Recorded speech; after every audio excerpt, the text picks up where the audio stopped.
Então, esse truque é assim, ó. Eu defino um número complexo, x mais iy. É isso. E aí, eta ponto é x ponto mais y ponto, e eta dois pontos é x dois pontos mais iy dois pontos. Para fazer aparecer esses complexos, eu simplesmente pego a primeira equação e somo com a segunda multiplicada por i. Então aqui, ó, x dois pontos mais iy dois pontos. Esse é o eta dois pontos. Esse termo do meio, eu multipliquei isso aqui por i, né? Quando eu somo, tem esse 2 ômega cosseno θ em evidência, fica ix ponto menos y ponto. Eu vou fatorar o i, né? Quando eu fatoro o i, fica x ponto menos y ponto dividido por i. Para fazer sumir esse i que está no denominador, eu multiplico em cima e embaixo por i. Né? Então, o i vai para o numerador e fica i quadrado no denominador, que é menos 1, portanto, troca esse sinal. Então, o resultado é mais 2 vezes ômega cosseno θ vezes eta ponto. E, finalmente, aqui vai ficar g sobre L vezes eta. Aqui está, portanto, a equação reescrita com auxílio desse número complexo, né, inventado aí, exatamente para que a gente transforme um sistema de equações acopladas num sistema, numa equação única, que, portanto, não está acoplada com nada. Né?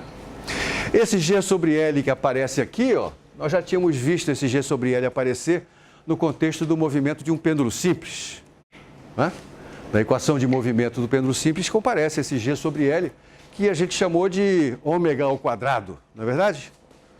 Então eu vou chamar isso aqui, ó, de ômega zero ao quadrado. Ômega zero é a frequência angular do pêndulo, esse que está aí, né, quando eu não estou interessado no efeito da força de Coriolis sobre ele.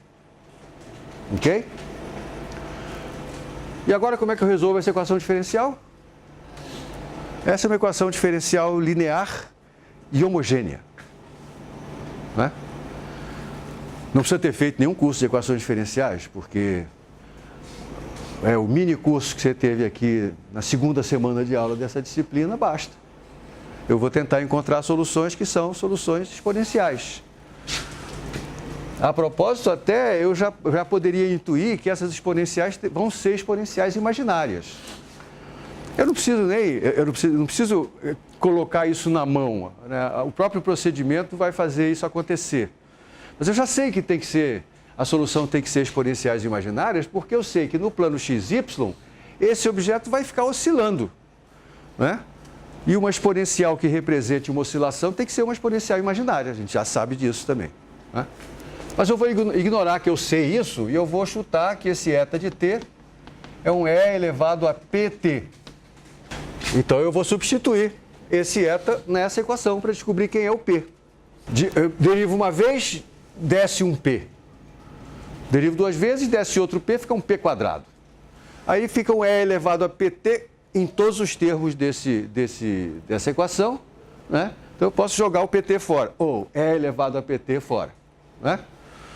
De novo, sem nenhuma implicação outra. Né? Então, aqui ficamos com p quadrado mais 2 ômega cosseno θ p mais ômega zero quadrado igual a zero. Essa é uma equação quadrática, todo mundo sabe resolver, né? A fórmula de Bhaskara. Então, isso aqui vai ser... como é que é o negócio? É menos b mais ou menos raiz de não sei o quê, aquele discriminante, dividido por 2a, que é 2. Ah, legal, então vou me beneficiar disso. Então, aqui fica menos ômega cosseno θ, que é o menos b sobre 2, né? Mais ou menos, né? Assim? Raiz quadrada de B2. B2 é esse bicho aqui ao quadrado, vai aparecer um fator 4, né? Menos 4AC, então vai aparecer um 4 também que multiplica esse ômega zero quadrado. Esses dois fatores de 4 eu posso fatorar e aí tirar fora da raiz. Ele sai fora da raiz como um 2, que mata o 2 do denominador. Yay! Hã? Então, sobra ômega ao quadrado, cosseno ao quadrado de θ, menos ômega zero ao quadrado. E aí vem o seguinte comentário, olha só, isso que aqui está é o número negativo. Como é que eu sei disso? Eu sei disso porque o ômegazão é ridiculamente pequeno, né? 10 a menos 4, isso aqui ao quadrado é 10 a menos 8. Esse ômega zero quadrado aqui é da ordem de segundo, não é? Para um pêndulo com L da ordem de metro, isso aqui é da ordem de segundo. Na verdade, a gente vai ver que o interessante aqui é que esse L seja muito grande, da ordem talvez de 50 metros ou 100 metros. Então, com muito mais razão, isso aqui é muito maior do que esse termo, então isso aqui é um número imaginário, né? Então eu vou fatorar o i, vou tirar o i fora dessa brincadeira e inverter isso que aqui está. Tá certo? Então, esse P vai ser menos ômegazão cosseno θ, mais ou menos i vezes a raiz de ômega zero quadrado menos ômegazão quadrado cosseno quadrado de θ. Pronto. Aqui estão os argumentos das exponenciais que eu estava procurando.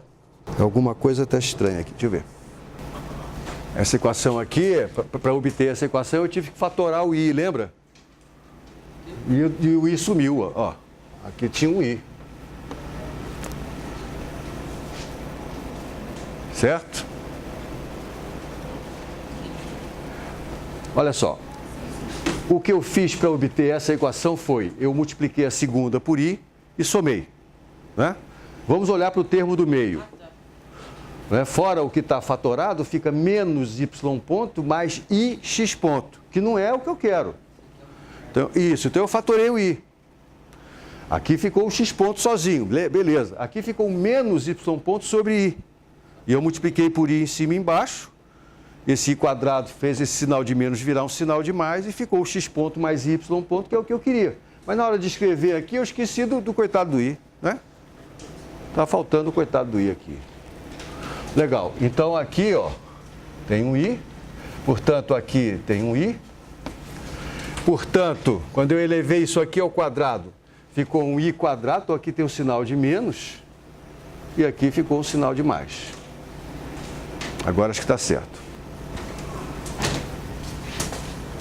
Tá, então isso aqui fica assim, ó. Vamos escrever isso assim.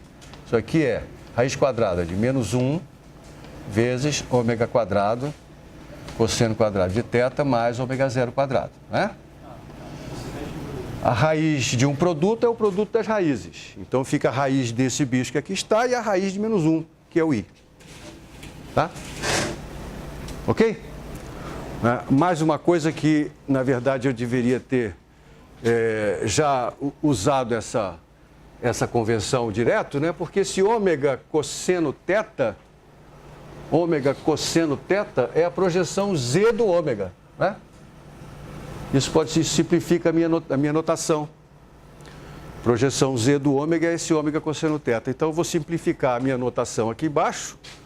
E onde apareceu ômega cosseno θ, eu vou simplesmente escrever ômega z.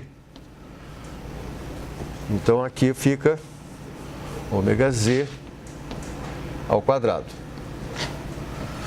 Bom, agora vamos olhar para esse termo que aqui está, dentro dessa raiz. Outra vez, aquele argumento que eu já usei antes, né?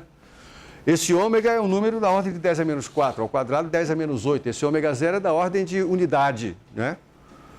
Então, esse número é muito menor do que esse, eu vou jogar ele fora. Tá?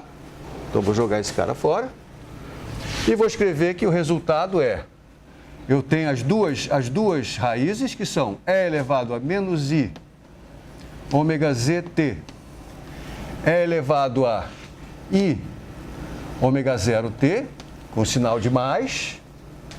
Legal? E eu tenho a outra raiz que é e menos i ômega z zt é menos i ômega zero t. Aqui estão as duas soluções que são linearmente independentes, que eu obtive a partir de cada um dos p's lá de cima. Então eu posso escrever a solução geral. A solução geral envolve duas constantes, né?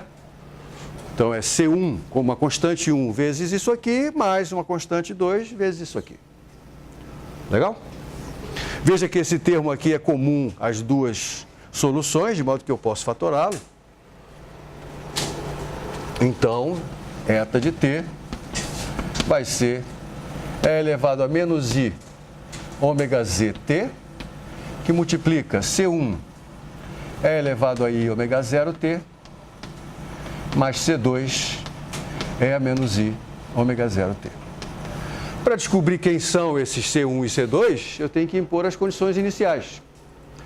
Vamos impor as seguintes condições iniciais. Então, em t igual a 0, eu vou impor que em t igual a 0, x ponto e y ponto sejam nulos. Então, eu estou partindo do repouso. E eu vou fazer com que esse pêndulo comece a oscilar na direção, sei lá, x ou y. X, vai. X é bonitinho. E vai oscilar na direção x. Então, a condição inicial é x ponto e y ponto iguais a 0, y igual a 0 e x igual a certa amplitude a. Tá? Então, em t igual a 0, eu tenho x igual a a, y igual a 0, x ponto e y ponto nulos. Então, a condição inicial é eu puxo o pêndulo naquela direção e solto. Bom, vou impor essas condições iniciais a essa solução. O que resulta? Bom, em t igual a 0, isso aqui tudo vira 1, né? Essas exponenciais todas viram 1. E aí, eu tenho o quê? C1 mais C2 igual a A. Né? Quando você toma as derivadas, você tomar as derivadas para igualar a 0 outra vez, você vai ter C1 menos C2 igual a 0. Então, C1 mais C2 dá A e C1 menos C2 dá 0, quer dizer que C1 e C2 são iguais. Como a soma tem que ser A, cada um deles é A sobre 2. Então, aqui está a solução completa agora. Eta de t é A sobre 2, é menos I ômega zt,